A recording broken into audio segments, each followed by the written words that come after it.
We welcome our viewers here in Nigeria and around the world to this special edition of Business Incorporated.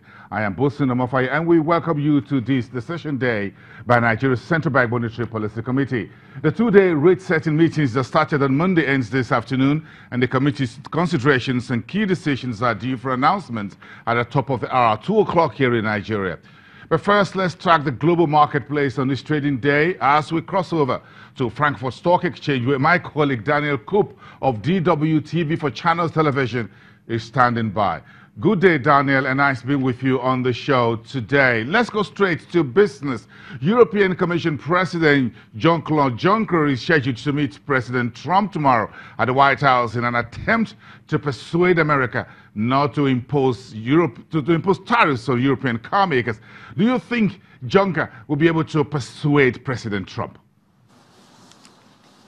Yeah, hi there, Bosun from Frankfurt. Well, that's the big question. Remember that Chancellor Angela Merkel was in Washington also to talk trade with Mr. Trump. Also, the French President Emmanuel Macron was there, and they were all not really successful. Now is, of course, going to be the big question if this is now going to change with EU President Juncker.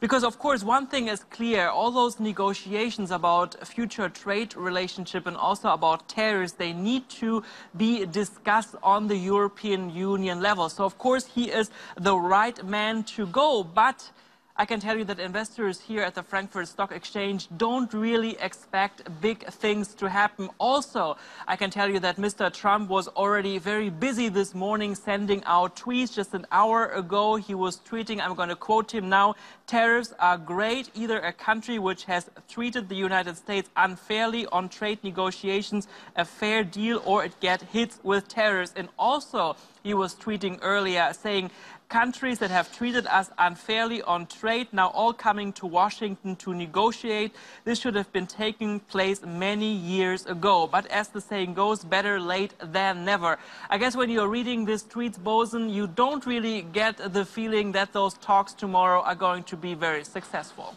I don't think so, Daniel. That's preempting the meeting as you cut it. If you look in the marketplace, when you preempt a market information, you go out and tweet. If you do that on the market, you may get slapped by the SEC. Why do you reveal what your position before it takes place? But this is a political and trade arena. But let's move on.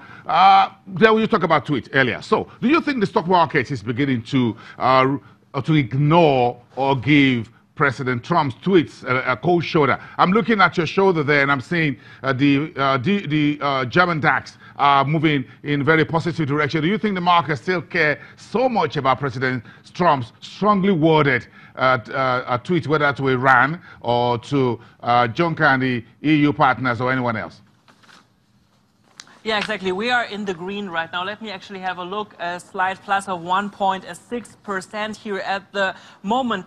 I guess, Bosun, we have to face it. I mean, traders here are already used to this very strong rhetoric that we have been receiving from the US president lately. And also when you talk about Iran and a possible escalating conflict, I mean, those words yesterday were very strong. It reminded many of the fire and fury speech that he was also sending out to North Korea about a year ago. Now, with North Korea, of course, we know that they were meeting just some weeks ago in Singapore. I don't think this is going to be the case with the Iranian leader, but still, when you talk to experts, of course, they are alerted, but they also don't really think that this conflict at the end is really going to escalate. If this would be the case, if also they would be worried that the oil production with Iran could be a very, very big problem, we would obviously see the oil price going up, maybe even an expert told me up to a level of $200 per barrel, but still traders don't think that at the end we'll have this big escalation, and as a result also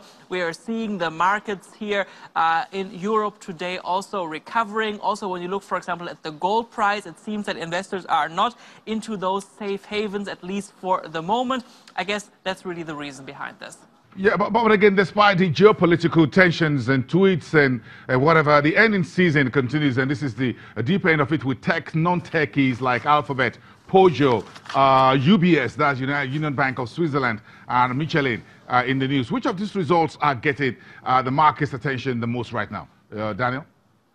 Well, Well, when we talk about Google Alphabet, I mean, those numbers, again, I mean, really, really good. I mean, they really, every quarter when they're bringing out their numbers, they can report a new boost. Today, let me talk you a little bit through Peugeot, PSA. We remember that PSA was taking over Opel, the German car maker, a car maker that was in a very, very big problems and that was not in the winning zone for years. Today, they came out with numbers, Opel, for the first time in 7 years in the winning zone, which is actually quite surprising because some weeks ago many were fearing that the homework that Opel received from PSA by 2020 to be profitable again would not work. Now those numbers are again a little bit better. Also, they were reporting that their sales numbers actually went up by 40% to 40 billion euros, higher than expected. So yeah, at least some good news here from the German car maker Opel. Thank you very much, Daniel Cooper, the Frankfurt Stock Exchange. The pair of Daniel and Chimezie Obiwagu are back together tomorrow on the show. I won't be here by then. It's a special day for me to be here, so I'm sharing this on behalf of the rest of the team. Meantime, Nigeria's central bank third rate setting meeting